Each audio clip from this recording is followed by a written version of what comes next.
نبی صلی اللہ علیہ وسلم کی حدیث ہے، میتوں پہ گریبان چاک کرنا، میتوں پہ چیخ و پکار کر کے رونا، آپ نے فرمایا لیس منا، وہ ہم میں سے نہیں ہے۔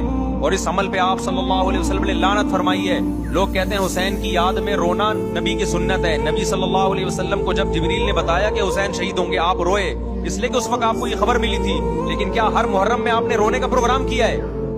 کیا صحابہ کو بیٹھ کے باقاعدہ رلایا ہے آپ نے؟ آپ کو بھی جب کربلا کا واقعہ کی خبر ملی، آپ کی آنکھوں میں آنسو آ جائے، یہ نیچرل ہے، یہ حسین سے محبت کی علامت۔ لیکن ہر محرم میں باقاعدہ بٹھا کے رونے کا پروگرام کرنا، یہ حسین سے محبت کی علامت نہیں ہے، بلکہ شریعت میں ناجائز ہے یہ غموں کو بڑھانا۔ یہ کہاں سے جائز ہو گیا؟ حضرت عثمان بھی تو شہید ہوئے تھے، نبی صلی اللہ علیہ وسلم کے داماد تھے، ان کی یاد میں آپ رونے کو سنت کیوں نہیں کہتے؟ ہماری نظر میں حسین کا قتل بھی بہت بڑا ظلم اور سیدنا عثمان کا قتل بھی بہت بڑا ظلم تھا۔ دونوں مظلوم شہید تھے، ہمیں دونوں کی شہادت پہ غم ہے۔